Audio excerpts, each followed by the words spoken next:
하고 여러분 안녕하십니까?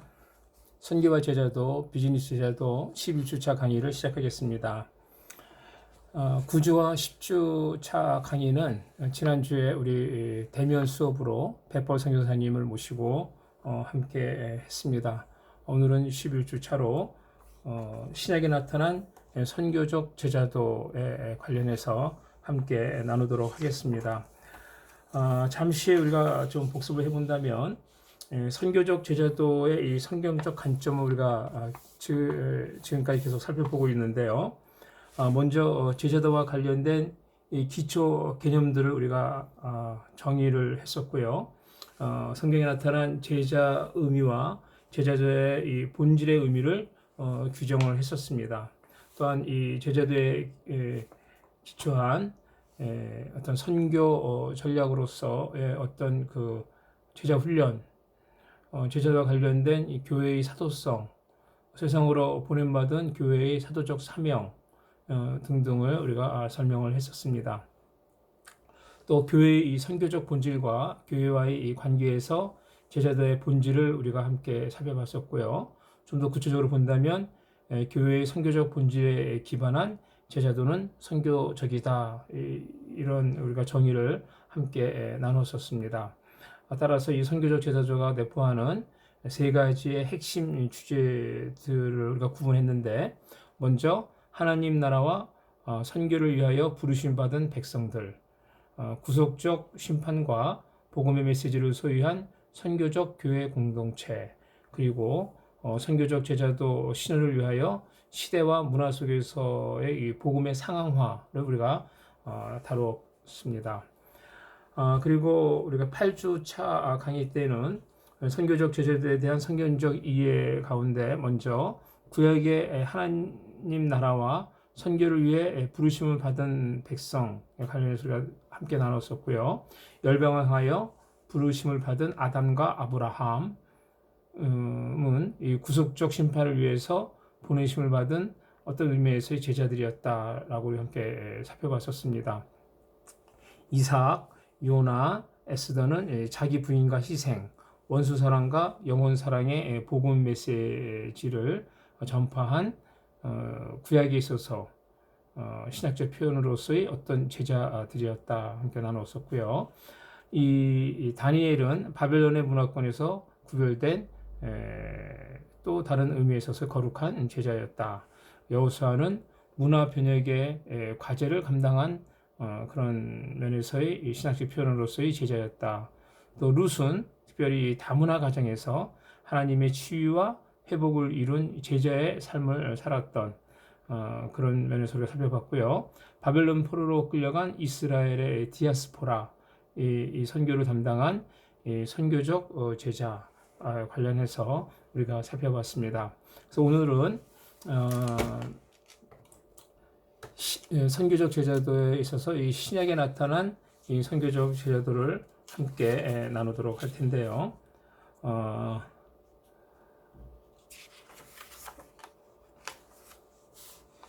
이 신약에 나타나는 선교적 제자도는 우리가 이미 기초적인 부분에서 뭐 마태복음, 마가복음, 누가, 요한복음, 사도행전까지 우리가 쭉 살펴봤는데, 그것을 일반적인 제자도의 관점에서 봤다면 이제는 선교적 관점에서 이 선교적 제자도에 대해, 신약에 나타난 선교적 제자도에 대해 함께 나누도록 하겠습니다.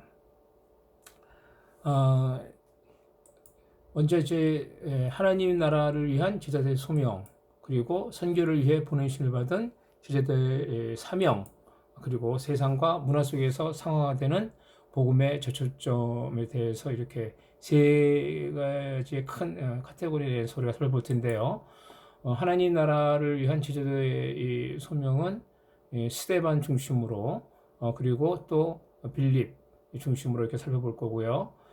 선교를 위해 보내심을 받은 제자도의 사명으로는 마태복음과 바울, 또 마가, 누가 중심적으로 간단하게 살펴보도록 하겠습니다.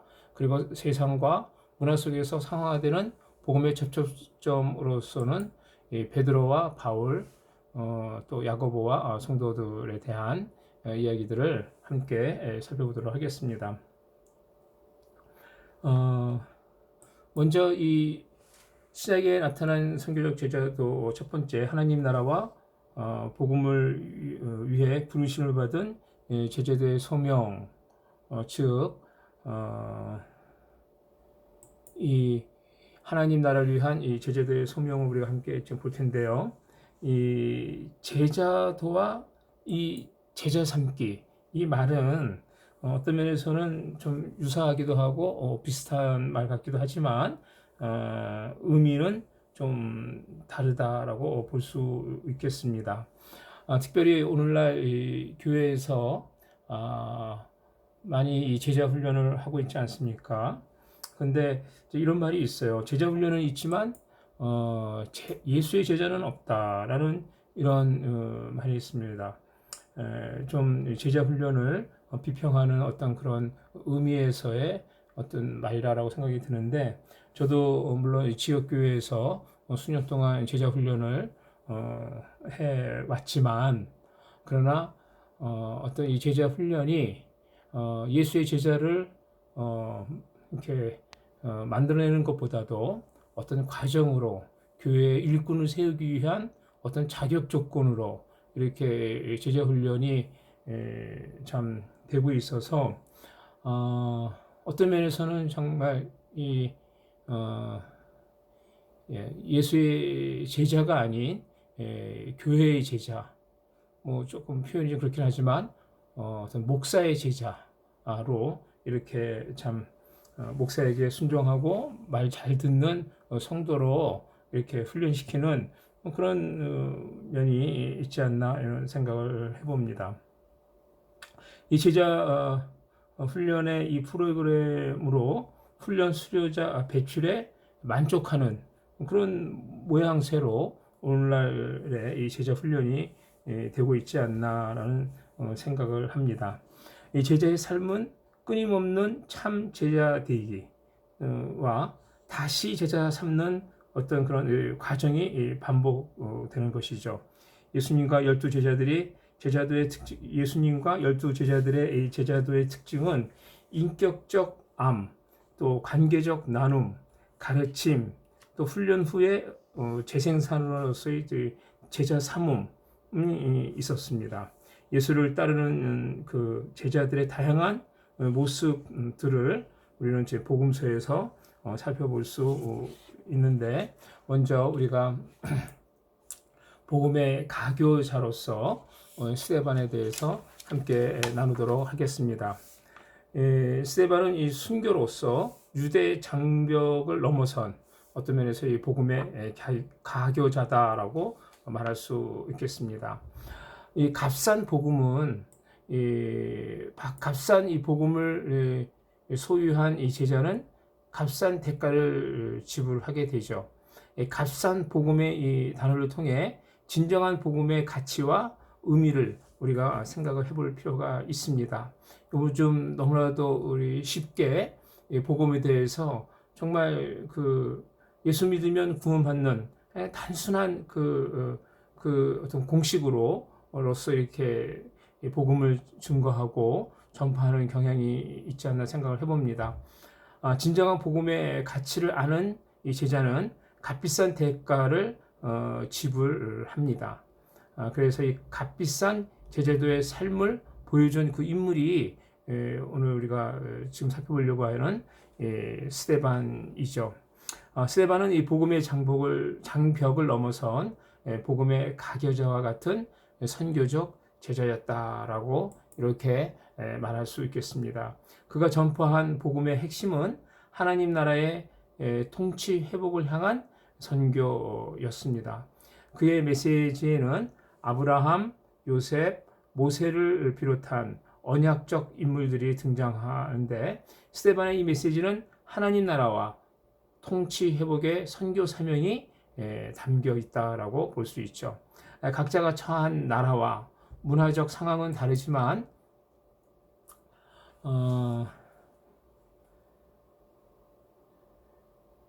이방인과 열방을 향한 타문화권 선교를 향하여 그 설교가 스데반의 이 메시지가 달려가고 있는 것이죠. 아브라함은 이 열방의 복음의 메신저로 갈대아 우르에서 부름받은 자고, 또 요셉은 7년의 흉년으로부터 애굽을 구원하는 어떤 그 선교사로 보냄받은 자다라고 말할 수 있겠죠.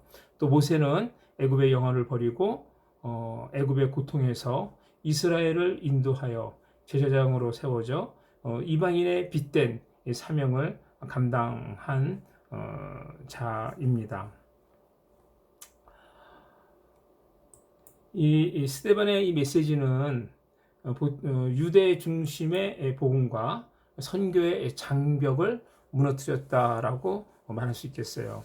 그는 세계 선교를 위한 마치 한 알의 미랄과 같이 정말 자기의 삶을, 자기의 생명을 드렸던 것이죠.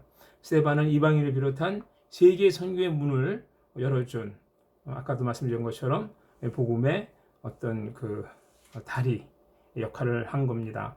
그는 이 복음의 불모지인 이방 지역 중심의 선교를 감당했습니다. 기존의 복음은 마치 유대인의 전유물과 같았지만 스데반은 유대인의 선민과 특권이 쌓아놓은 복음의 장벽과 맞서 싸운 선교적 제자였다라고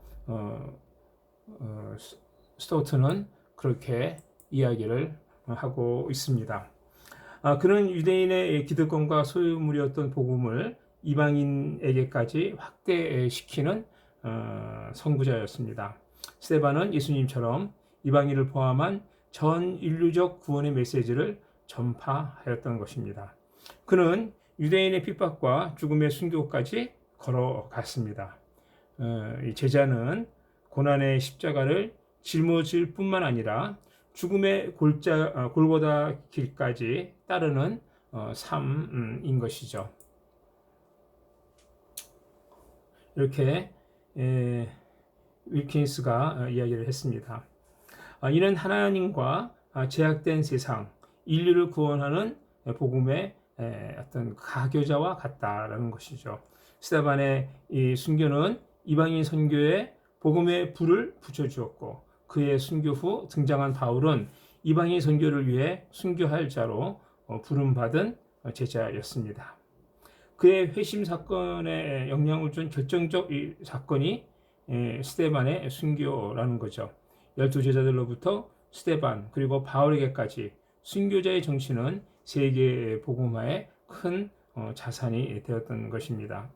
제자도는 세상에서 참 제자 되기 위해서 세상으로 나아가 다시 제자 삶으로 이어집니다. 이것이 예수님의 제자도 전략입니다. 하나님 나라의 성취를 위해 제자된 이 교회에 주어진 대위임령은 선교적 제자도를 잘 보여주고 있다라고 말할 수 있겠습니다. 하나님 나라를 위한 이 제자들의 소명에 대해서 두 번째 인물이 우리는 인물로 이제 빌립을 살펴보겠습니다.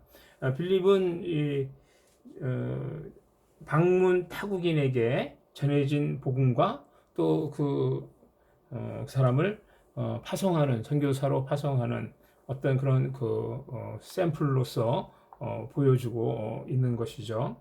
여러분, 이 선교는 성령의 역사가 살아있는 현장입니다. 존 스토트는 하나님 선교의 주체로서 보내시는 하나님으로부터 성령의 역사이시다라고 이렇게 말했습니다. 제자의 영적 성장과 선교 사명의 순종은 성령의 역사를 필요로 합니다. 성령의 역사와 함께한 제자가 있다면 우리는 빌립을 생각할 수 있겠죠. 빌립은 평신도 사역자로서 사마리아 지역으로 선교사로 보냄을 받았습니다. 그곳에서 그는 복음을 증거하며 부흥의 역사를 경험했습니다. 그래서 이 성령께서 그를 부흥의 현장으로 다시 떠나 광야로 보내지만 제자가 대위임령을 순종하는 길에는 성령의 역사로 복음의 지평이 확대된다는 거죠. 뿐만 아니라 이 성령의 역사하심으로 가난한 자, 또 소외된 자, 변방에 있는 자들을 향한 구원과 치유와 해방이 나타난다는 겁니다. 성령께서 빌립과 에디오피아 간닥의 국고를 맡은 네시의 만남을 이끄셨습니다. 빌립은 이 광야의 길에도 순종하였고 또 이방인과 만남에도 순종하였습니다. 그래서 빌립은 예루살렘을 찾아온 타국인 네시에게 십자가 복음을 전하는 선교적 제자였다라고 이렇게 말할 수 있겠습니다. 그는 성경 이사야 53장이죠. 성경을 읽고 있는 네시를 만나서 복음의 접촉점을 열어갔습니다. 빌립과 네시의 만남은 성령님께 순종함으로 시작되었죠. 성령님께 순종함이 십자가 복음을 전파하는 통로였습니다. 안디옥 교회가 성령의 지시를 받고 바울과 바나바를 따로 세워 이방인 선교를 시작함과 같은 거라고 볼 수 있겠습니다. 빌립은 가서 세례를 주고 네시를 제자 삼는 참 제자였습니다. 빌립이 성령에 의해 광야로 가서 만난 네시는 나중에 바울처럼 복음 전파자가 되었던 것이죠. 빌립은 성경을 읽고 있는 네시에게 그 말씀이 고난받는 종, 어린 양이 예수 그리스도이심을 가르쳐 줍니다. 빌립과 네시의 이 짧은 만남으로 복음은 이제 빌립과 네시의 이 짧은 만남으로 이제 복음 그리고 변화 즉 곧 세례 그리고 제자됨 파송 이런 이 과정을 우리는 발견할 수 있다라고 스튜어트가 이야기를 합니다. 빌립은 성령님을 통해 네시에게 세례를 주었습니다. 세례받은 네시는 그의 나라로 돌아감으로 끝나지 않았고 후에 에디오피아는 물론이고 아프리카 지역을 중심으로 선교의 문을 여는 제자가 되었던 것입니다. 네시가 세례받은 후 제자 되기와 마치 다시 타 문화권의 제자 삼기를 위해 파송되는 선교사와 같다라고 이렇게 볼 수 있겠습니다. 저처럼 하나님 나라와 선교의 확장은 성령의 역사하심으로 나타나는 것입니다. 성령께서 빌립을 광야로 보내심은 향후 아프리카 선교를 위한 하나님의 어떤 그 섭리였습니다. 빌립은 다양한 인종과 종교, 신앙적 배경이 있는 자들에게 복음을 전하였던 것입니다. 빌립이 사도적 제자로서 제자 삼는 선교적 제자도를 잘 보여주고 있다라고 말할 수 있겠습니다. 여기까지 하고 두 번째 강의를 이어서 하도록 하겠습니다.